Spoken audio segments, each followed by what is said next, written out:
राम राम, सत श्री अकाल, नमस्कार, आदाब दोस्तों। स्वागत है आपका अपने YouTube channel history by Vinod Kashyap के अंदर। दोस्तों, इससे पहले हम जिस शासक के बारे में चर्चा कर रहे थे उस शासक का नाम था महाराणा सांगा। इससे पहले वाले वीडियो में हमने महाराणा सांगा के बारे में जानकारी ली थी और महाराणा सांगा के बारे में हमने उसके उपनामों के बारे में जानकारी ली। यहाँ तक कि हमने उनके माता पिता के बारे में जानकारी ली और महाराणा सांगा जिस तरह 1509 में गद्दी पर बैठे थे और उनका मेवाड़ क्षेत्र जो था वो किस तरह दुश्मनों से घिरा हुआ था उसके बारे में जानकारी ली।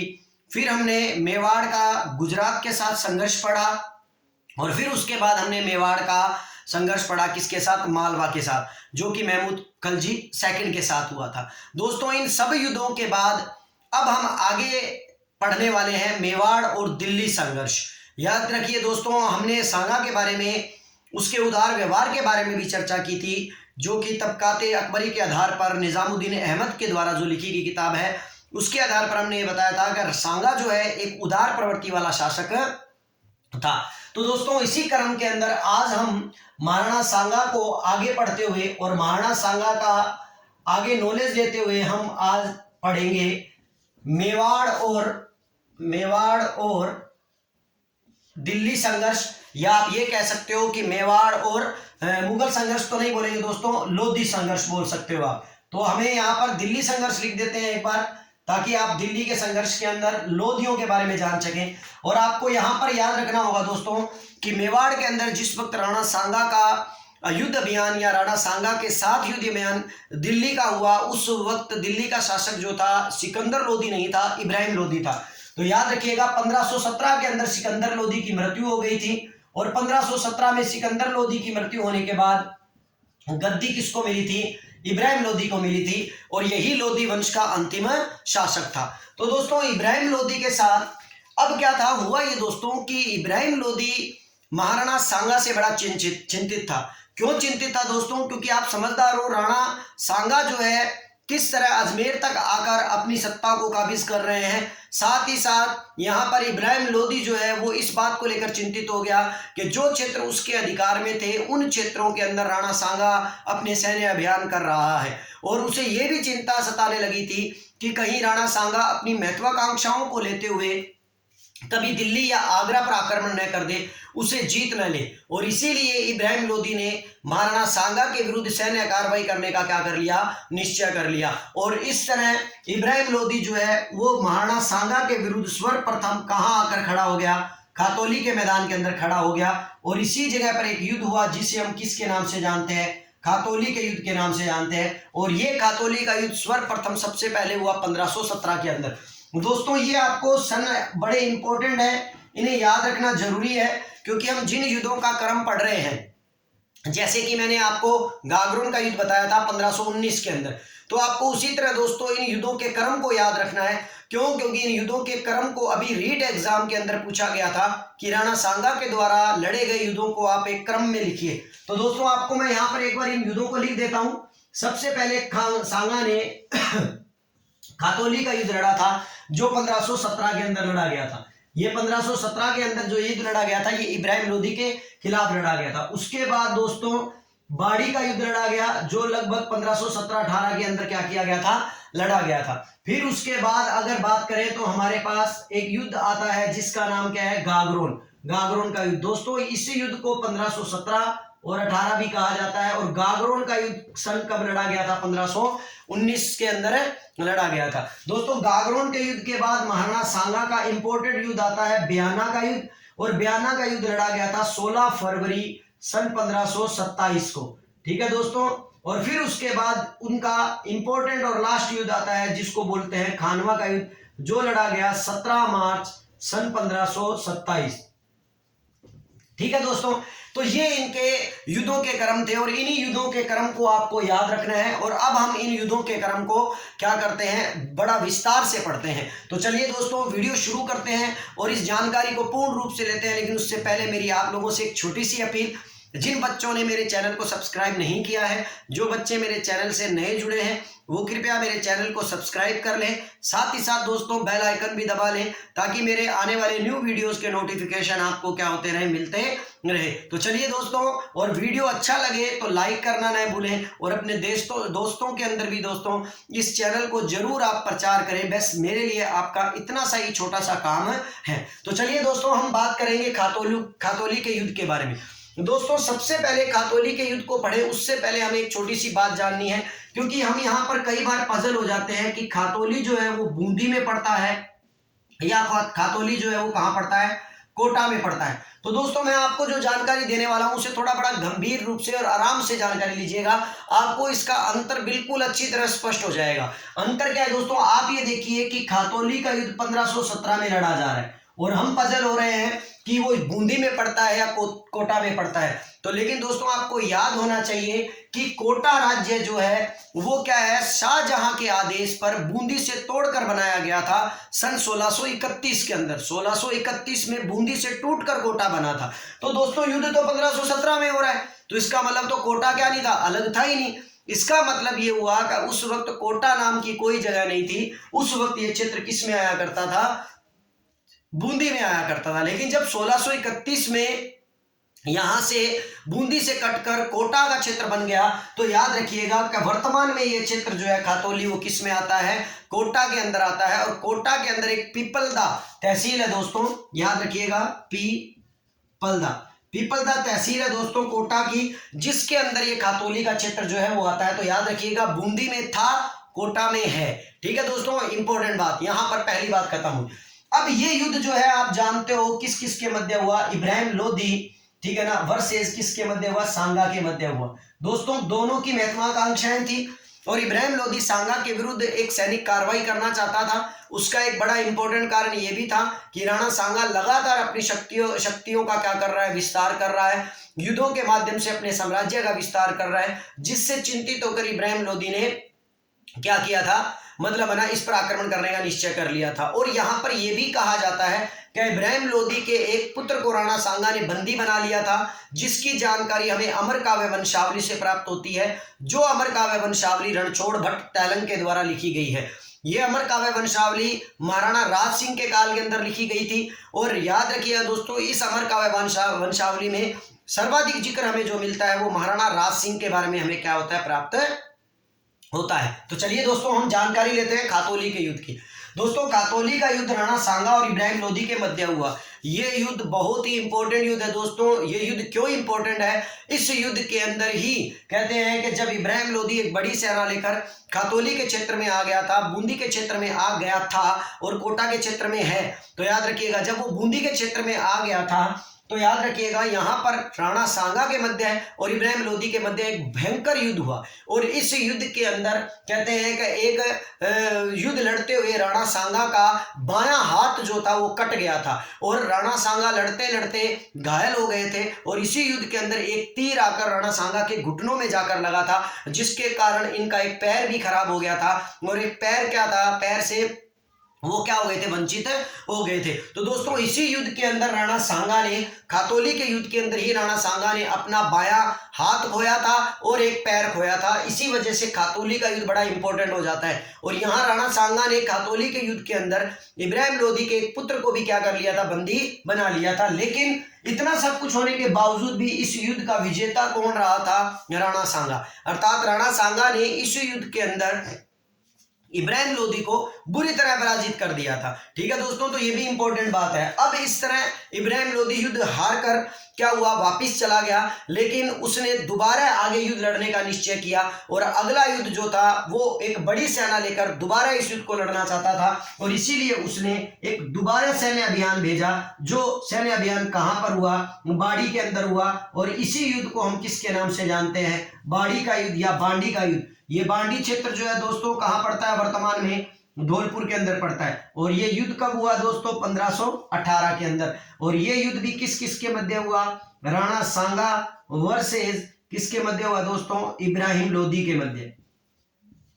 तो चलिए यहां पर हम बात करते हैं, लेकिन आपको दोस्तों यहां पर समझना होगा कि बाड़ी का युद्ध और खातौली का युद्ध क्यों अलग है, क्योंकि खातौली के युद्ध के अंदर महाराणा सांगा के द्वारा अपना बायां हाथ और एक टांग खो दी गई थी। दूसरी बात, इस युद्ध में इब्राहिम लोदी स्वयं था और राणा सांगा स्वयं थे और इनके द्वारा आपस के अंदर युद्ध लड़ा गया था। लेकिन आगे बाड़ी के युद्ध में इब्राहिम लोदी ने अपने 2 सेनापतियों को भेजा था दोस्तों, जिसमें एक का नाम था मियां मक्खन या मियां माखन और एक का नाम था मियां हुसैन।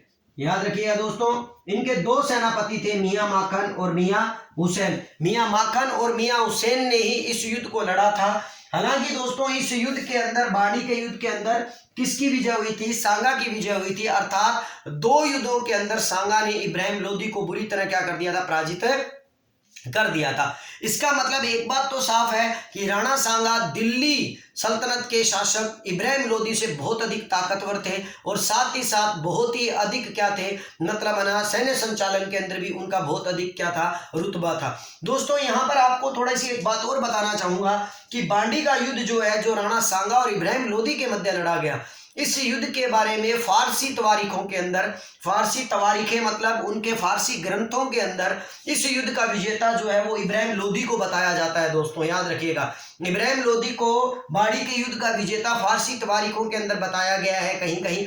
लेकिन आपको यह भी बता दूं कि इसी बाड़ी के युद्ध का जिक्र बाबर करता है। दोस्तों याद रखिएगा, तो आपको यह भी इंपॉर्टेंट सवाल हो जाता है कि बाबर ने बाबरनामा में राणा सांगा के किस युद्ध का जिक्र किया है, खानवा के साथ साथ किस युद्ध का जिक्र किया है? बांडी का जिक्र किया है। वो बांडी का युद्ध जो बाबर के साथ नहीं हुआ है, बाबर के अलावा इब्राहिम लोदी के साथ हुए युद्ध का वर्णन वो कौन से युद्ध का कर रहा है? बाड़ी के युद्ध का कर रहा है या बांडी के युद्ध का कर रहा है। और इसी युद्ध के बारे में वो लिखते हुए कहता है कि इसी युद्ध के अंदर इब्राहिम लोदी की पराजय हुई थी और इस युद्ध के अंदर कौन जीता था? सांगा जीता था। तो उस काल के समकालीन मतलब लेखकों के द्वारा और प्रत्यक्ष रूप से मिले गए प्रमाणों के द्वारा हम इस युद्ध का विजेता किसे मानते हैं? सांगा को मानते हैं। लेकिन कहीं कहीं फारसी तवारीखों में इस युद्ध के अंदर विजेता जो है वो किसे बताया जाता है? इब्राहिम लोदी को बताया जाता है। दोस्तों इसी के साथ बाबर जब बाड़ी के युद्ध का जिक्र करता है, अर्थात धौलपुर का जिक्र करता है, तो वो धौलपुर के अपनी पुस्तक बाबरनामा के अंदर, जिसको तुझके बाबरी भी कहा जाता है, याद रखिएगा दोस्तों, बाबरनामा को, ठीक है ना, तुजुक ए बाबरी भी कहा जाता है। इस पुस्तक के अंदर वो बाड़ी के युद्ध के साथ साथ धौलपुर के बारे में भी जिक्र करता है। एक चीज और याद रखिएगा दोस्तों, ये बाबरनामा पुस्तक जो है, जो तुझके बाबरी पुस्तक जो है, ये फारसी भाषा में नहीं है बल्कि किस में लिखी गई है?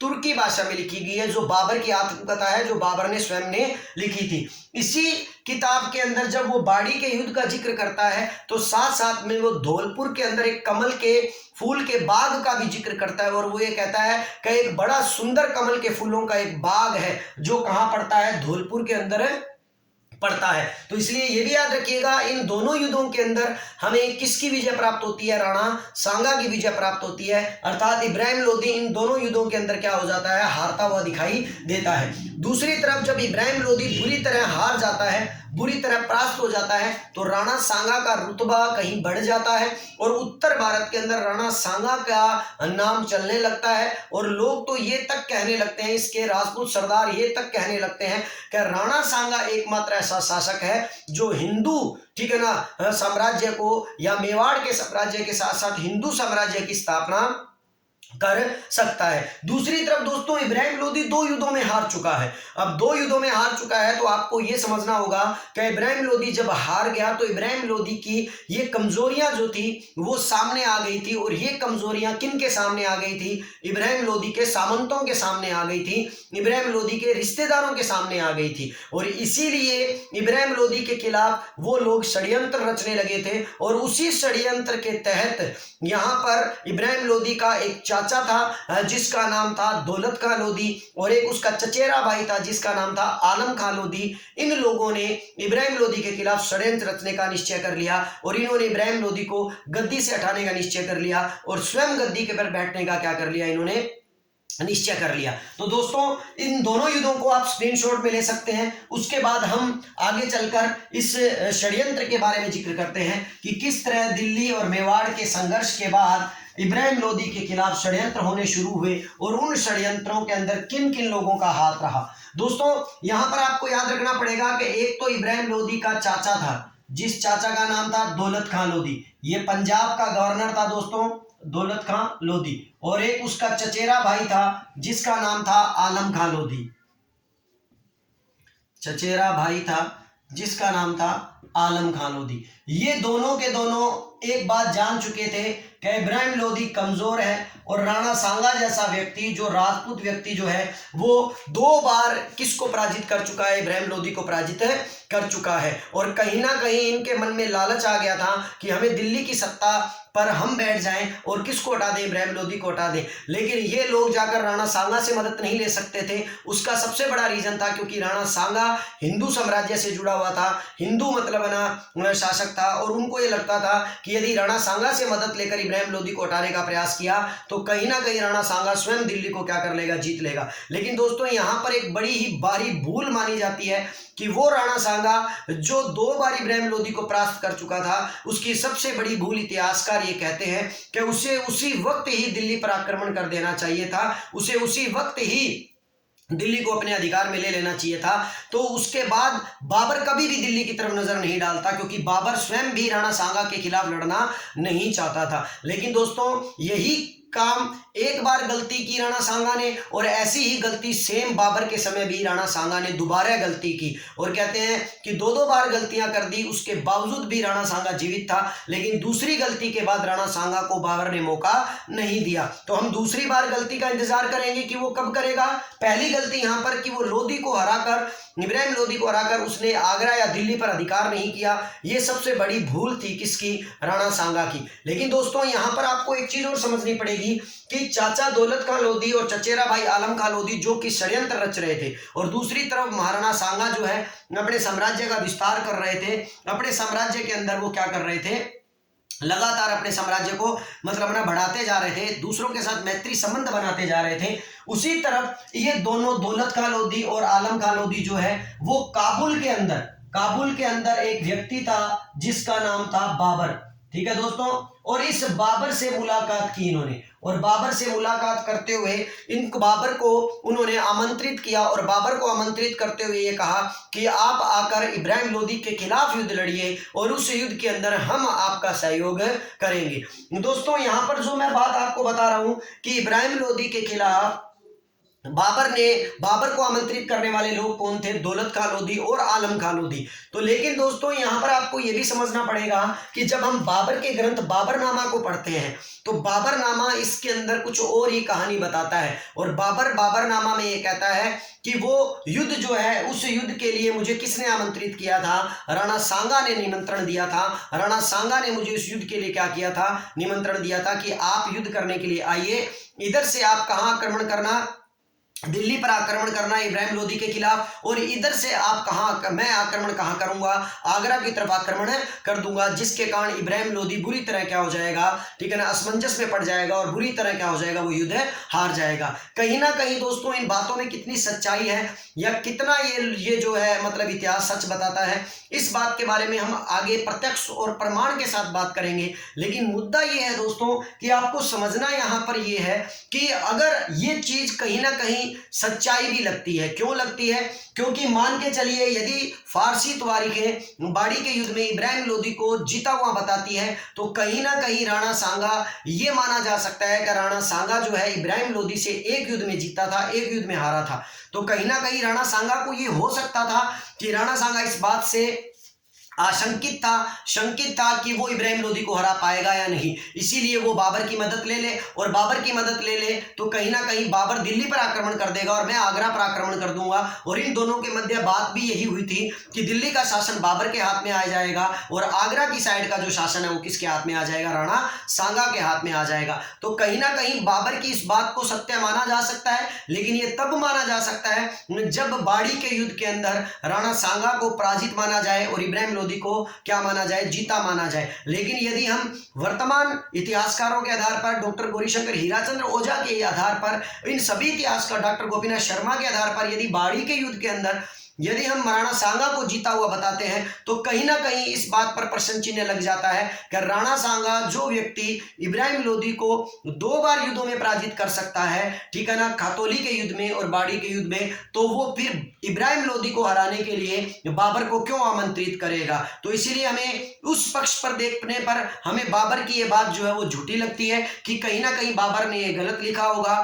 कि राणा सांगा ने बाबर को युद्ध के लिए क्या किया था, आमंत्रित किया था, या इब्राहिम लोदी के लिए क्या किया था, आमंत्रित किया था। दोस्तों सच्चाई दोनों में से कुछ भी हो, लेकिन मैंने आपको दोनों का तुलनात्मक अध्ययन बता दिया है कि दोनों परिस्थितियों के अंदर ही बाबर और राणा सांगा के मध्य कहीं ना कहीं आपस में बातचीत हुई थी और उस बातचीत को लेकर ही इन दोनों के मध्य राणा इब्राहिम लोदी के विरुद्ध युद्ध लड़ने को क्या हुआ था, दोनों ये लोग तैयार हुए थे, या बाबर इब्राहिम लोदी के विरुद्ध युद्ध लड़ने के लिए आया था। लेकिन अधिकांश इतिहासकार ये कहते हैं कि दौलत खान लोदी और आलम खान लोदी के ही बुलाने पर बाबर जो था वो क्या था, भारत आया था। और बाबर ने पानीपत के प्रथम युद्ध के अंदर 1526 के अंदर, अप्रैल 1526 के अंदर पानीपत के प्रथम युद्ध के अंदर बाबर ने इब्राहिम लोदी को बुरी तरह पराजित कर दिया और बुरी तरह पराजित कर उस मैदान में ही उसे मार दिया, ठीक है ना। पानीपत का मैदान जो कि हरियाणा के अंदर पड़ता है, पानीपत का मैदान, उस मैदान के अंदर इब्राहिम लोदी मारा गया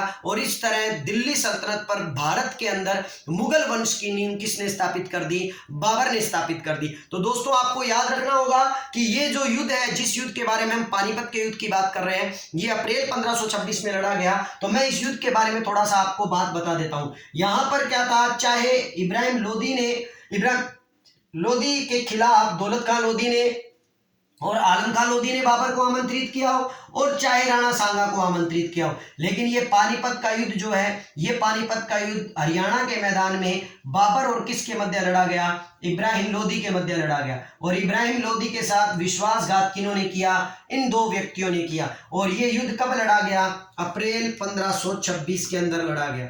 याद रखिएगा, अप्रैल 1526 में पानीपत का युद्ध लड़ा गया और इस युद्ध में बाबर जीता। उसके 2 कारण थे दोस्तों बाबर के जीतने के। नंबर 1 कारण तो ये कि बाबर जो है, बाबर के पास क्या था, तोपखाना था। याद रखिएगा दोस्तों, बाबर के पास क्या था, तोपखाना था। और दूसरा, बाबर जो है वो तुगलुमा नामक नीति के साथ लड़ा करता था। ये तुगलुमा नीति क्या है दोस्तों, मैं आपको यहाँ बताता नहीं, उसके बाद आगे हम इसके बारे में जिक्र करेंगे। यहां मैं आपको इसके बारे में खुलकर नहीं बताऊंगा। हम जब खानवा का युद्ध करेंगे, जिस खानवा के युद्ध के अंदर भी बाबर ने किस नीति का इस्तेमाल किया था, तुलुगुमा नीति और तोपखाने का इस्तेमाल किया था, तो हम इसके बारे में जिक्र आगे करेंगे। लेकिन दोस्तों आपको मैं यहां बता दूं कि बाबर के तोपखाने के 2 तोपची थे, जिन 2 तोपचियों ने पानीपत के युद्ध को भी लड़ा था और खानवा के युद्ध को भी लड़ा था। तो इसलिए याद रखिएगा कि बाबर के 2 तोपची कौन थे, एक था उस्ताद, ठीक है ना, उस्ताद अली एक का, और एक का नाम था मुस्तफा। याद रखिएगा, एक का नाम क्या था, उस्ताद अली, और एक का नाम था मुस्तफा। तो दोस्तों ये दोनों के दोनों तोपची जो है वो किसके थे, बाबर के थे। और इन दोनों तोपचियों ने ही तोपखाने की कमांड अपने हाथ में ले रखी थी। और खानवा का युद्ध और पानीपत का युद्ध, ये दोनों युद्ध इन्हीं के द्वारा क्या किए गए थे, लड़े गए थे। और इन्हीं के द्वारा इन दोनों युद्धों के अंदर बाबर को क्या दिलाई गई थी, जीत दिलाई गई थी।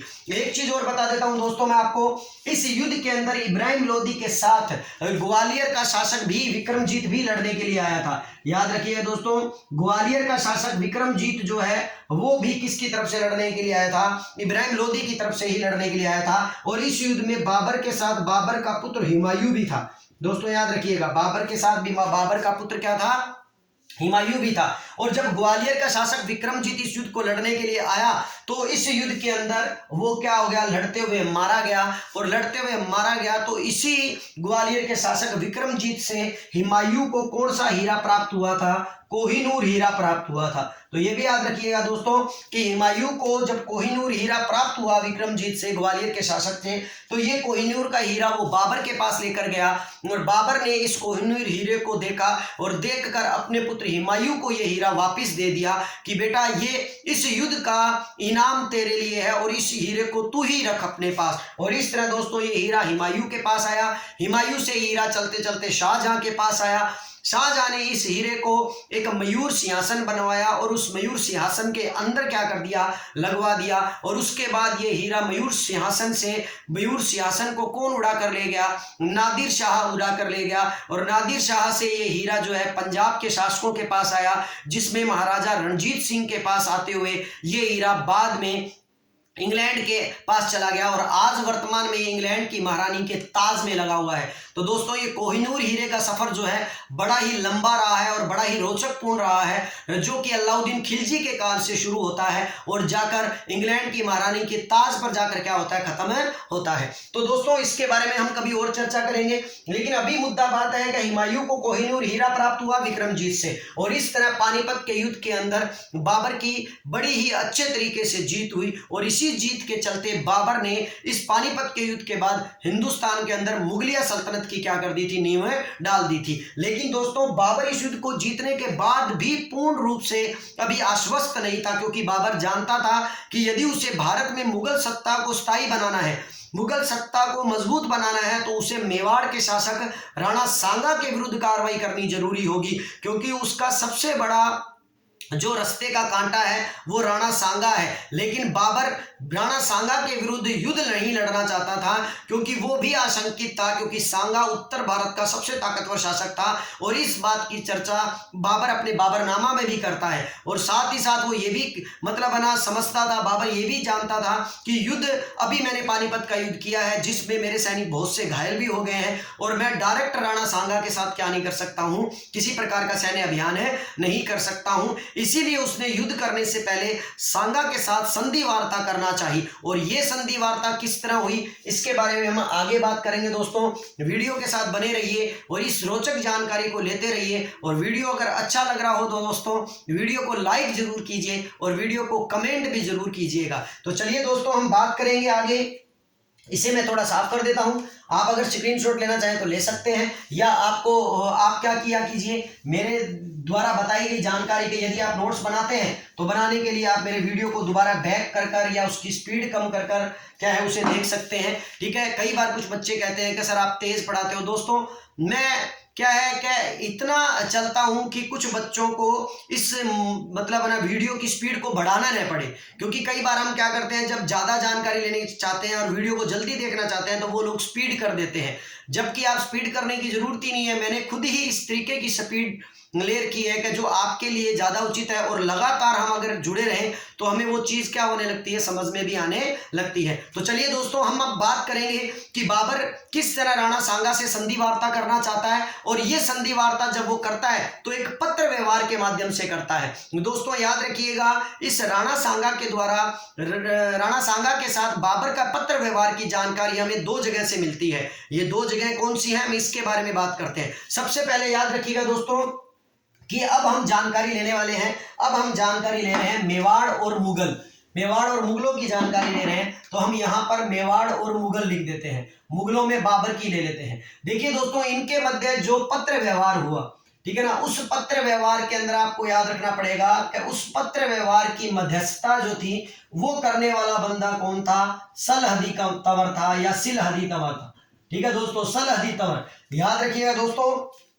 इसे ही खानवा के युद्ध का सबसे बड़ा विश्वासघाती भी माना जाता है, हम इसके बारे में आगे जिक्र करेंगे। ये सलहदी तंवर ऐसा व्यक्ति था जिसने महाराणा सांगा और बाबर के मध्य पत्र व्यवहार की क्या की थी, मध्यस्थता की थी। और ये रायसीन का सरदार था, रायसीन क्षेत्र का क्या था ये दोस्तों, सरदार था, रायसीन का सूबेदार, रायसीन का सरदार था। ठीक है, सलहदी तंवर। तो याद रखिए दोस्तों इस पत्र व्यवहार को करने वाला व्यक्ति कौन था, सलहदी तंवर था। अब सुनिए, देखिए पत्र व्यवहार की जानकारी हमें राणा सांगा का एक पुरोहित है, उस पुरोहित की डायरी से प्राप्त होती है, जिसे हम पुरोहित की डायरी ही कहा जाता है। राणा सांगा का एक पुरोहित था, उस पुरोहित के द्वारा एक डायरी लिखी गई थी, उस पुरोहित की डायरी के अंदर हमें पत्र व्यवहार की क्या प्राप्त होती है, जानकारी प्राप्त होती है। लेकिन याद रखिएगा दोस्तों यहां भी मैंने कहा दो स्रोत हैं जिनसे हमें जानकारी प्राप्त होती है, एक बाबरनामा और एक पुरोहित की डायरी। अब इन दोनों बातों को हम तुलनात्मक रूप से अध्ययन करेंगे कि इनके अंदर लिखी गई जो बातें हैं वो क्या है, और पत्र व्यवहार इनके मध्य हुआ या नहीं हुआ, या उसके मध्यस्थता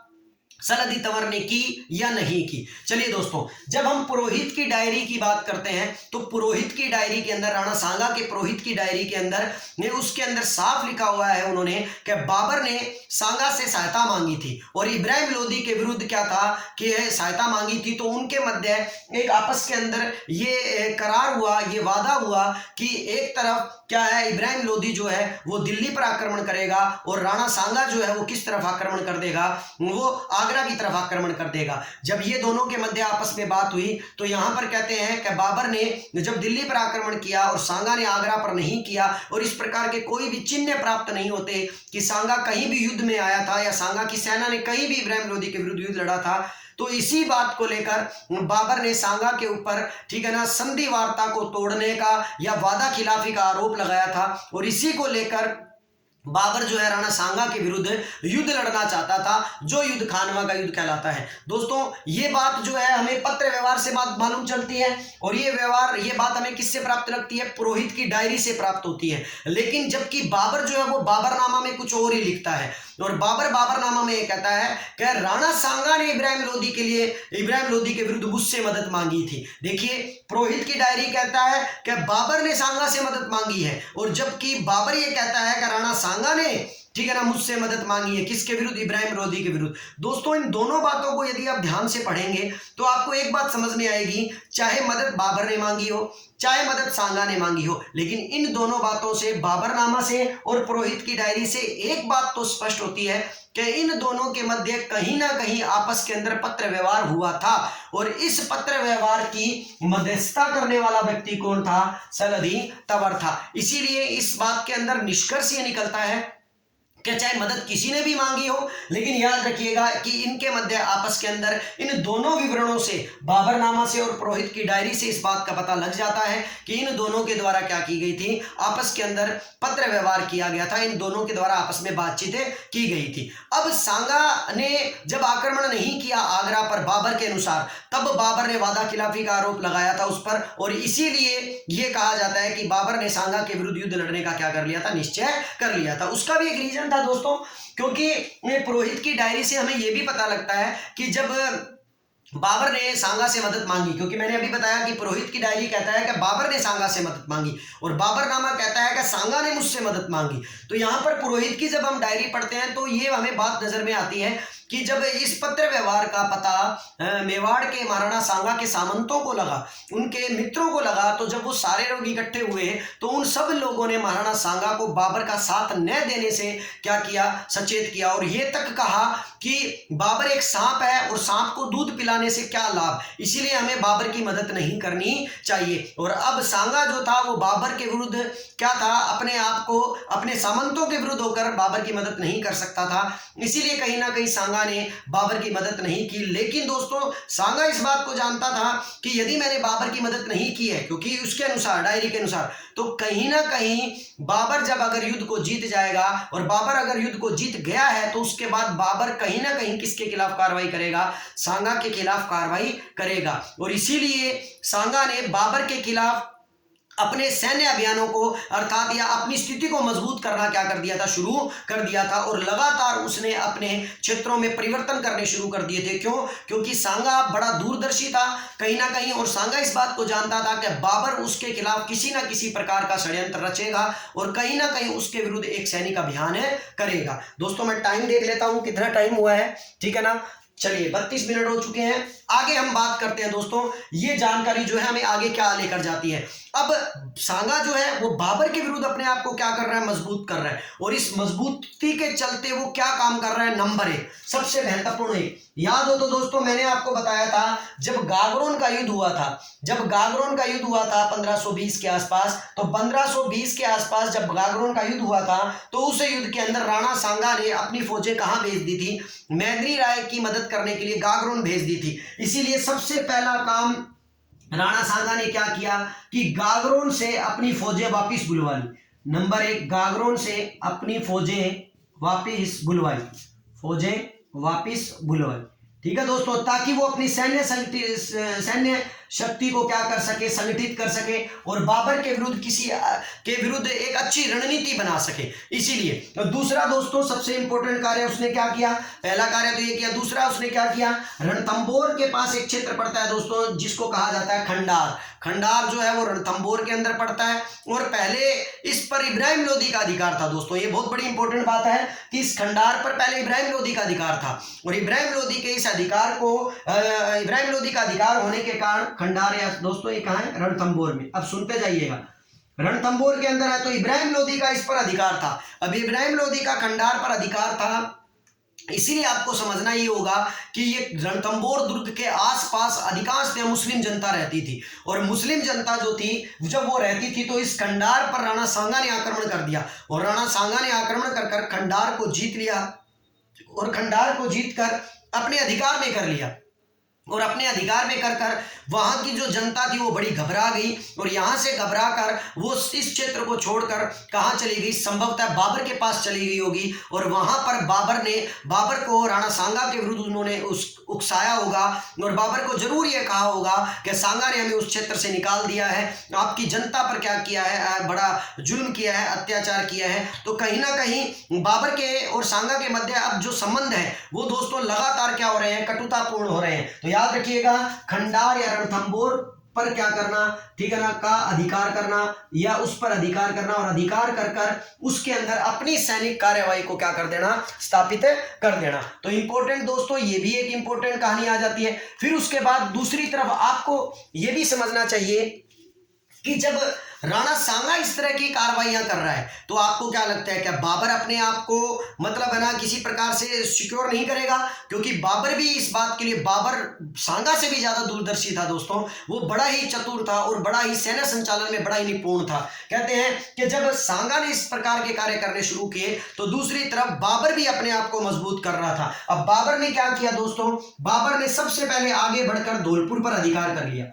बाबर ने सबसे पहले क्या किया, धौलपुर पर अधिकार कर लिया, बाबर धौलपुर पर अधिकार। अब दोस्तों यदि आपके पास मैप है और मैप से आप समझ रहे हो तो मैं आपको जैसे मैप के आधार पर जैसे इस तरह बता देता हूं कि बाबर का अब धौलपुर पर अधिकार हो चुका था, बाबर का आगरा पर अधिकार था, बाबर का दिल्ली पर अधिकार था। ठीक है दोस्तों, और अब आप सुनिए, पहला नंबर का काम किया उसने, धौलपुर पर अधिकार कर लिया और धौलपुर पर अधिकार कर अपने आप को मतलब स्थापित कर दिया। धौलपुर के साथ ही उसने यहां पर ग्वालियर के क्षेत्र पर भी अधिकार कर लिया था, ग्वालियर पर भी अधिकार कर लिया। अब ग्वालियर और धौलपुर ये दोनों क्षेत्र जो हैं वो किसके अधिकार में आ गए थे, बाबर के अधिकार में आ गए थे। यहां तक कि उसने तो कुछ समय बाद यहां का जो क्षेत्र था जिसे बयाना कहा जाता है, इस बयाना पर भी अधिकार कर लिया था।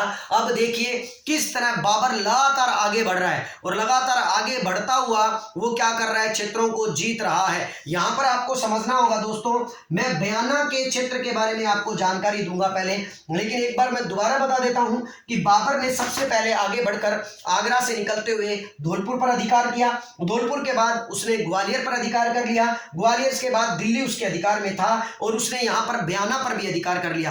अब दोस्तों आप एक चीज देखोगे कि ये संपूर्ण क्षेत्र जो है ये किसके अंडर में आ गया है, बाबर के अंडर में आ गया है। और यहां का जो संपूर्ण क्षेत्र है ये किसके अंडर में है, सांगा के अंडर में है। और इन दोनों के मध्य एक ये कह दीजिए छोटी सी बारीक केवल एक लकीर थी या एक छोटा सा गैप था जिसके मध्य अब समय आने पर ये दोनों आपस में एक भयंकर युद्ध की स्थिति में आने वाले थे। और ये युद्ध कैसे हुआ इसके बारे में बात करते हैं।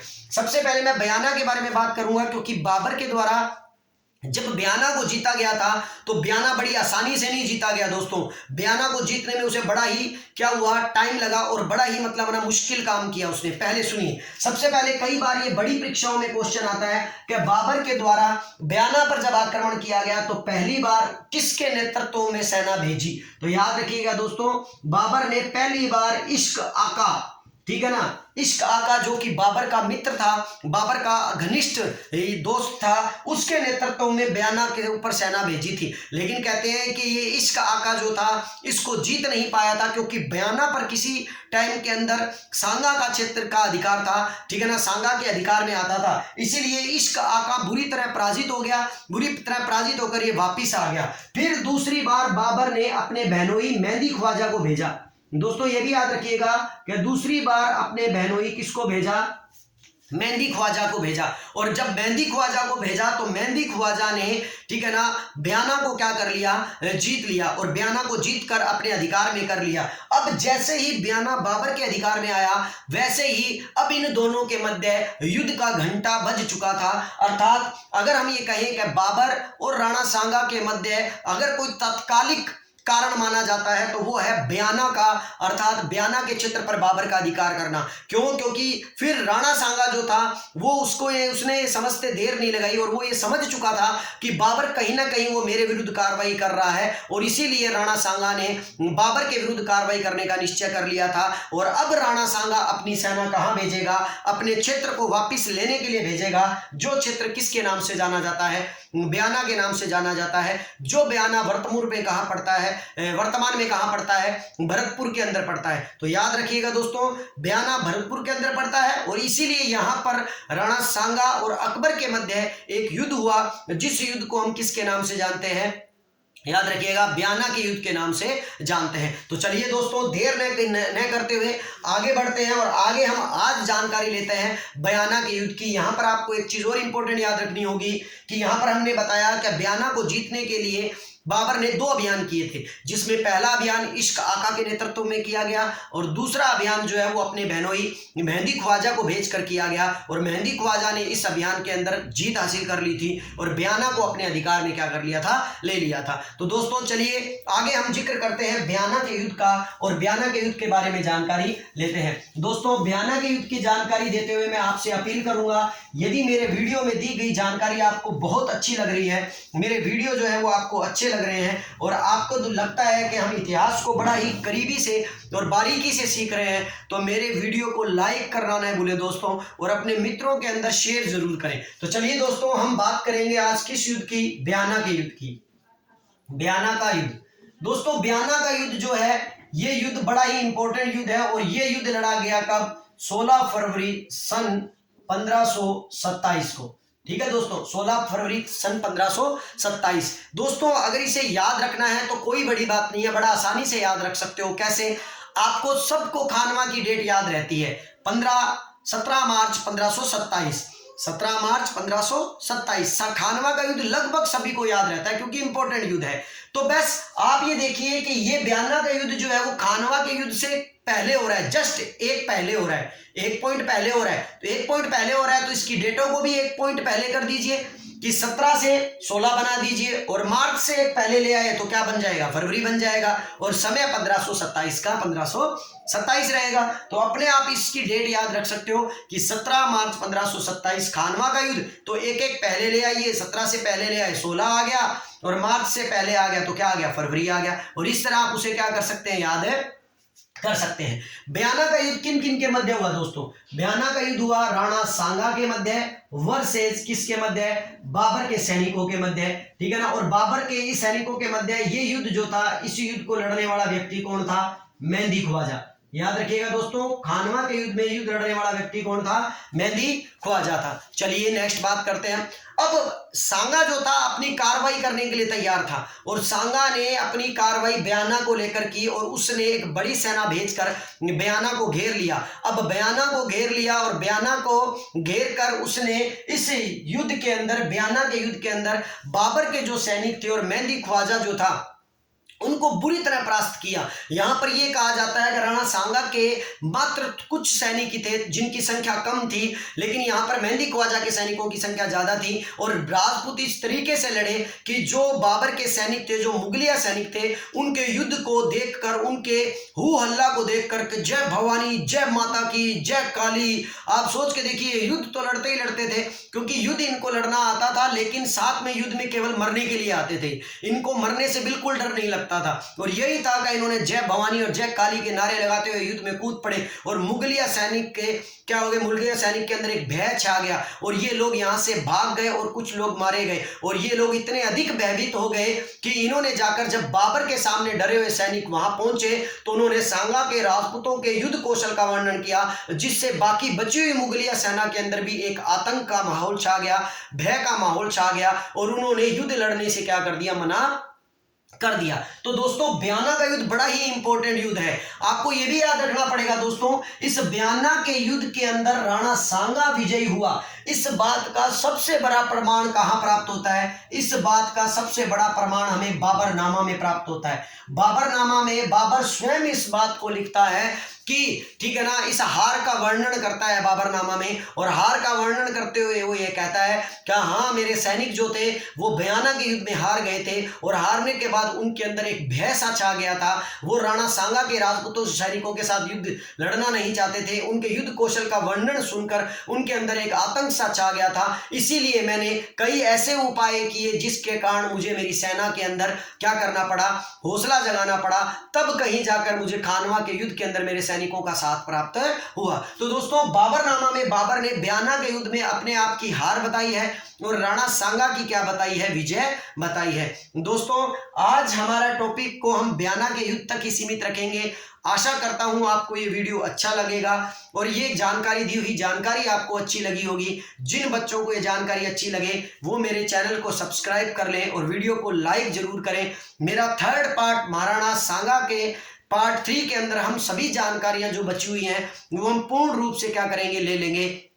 और आज के लिए मुझे इजाजत दीजिए दोस्तों, और मिलते हैं हम महाराणा सांगा के पार्ट 3 के अंदर, जिसमें हम खानवा के युद्ध के बारे में भी चर्चा करेंगे, और उनके अंदर कौन विश्वासघाती रहा उनकी बात में चर्चा करेंगे, और एक पूरी लिस्ट बनाएंगे दोस्तों जिसके अंदर महाराणा सांगा के किन किन लोगों ने महाराणा सांगा का साथ दिया, और किन किन लोगों ने बाबर का साथ दिया, और बाबर ने खानवा के युद्ध को बाबरनामा में क्या कहकर पुकारा है, इसके बारे में भी हम पूरी जानकारी क्या करेंगे, थर्ड पार्ट के अंदर प्राप्त करेंगे। तो दोस्तों आज के लिए इतना ही काफी है। धन्यवाद, नमस्कार।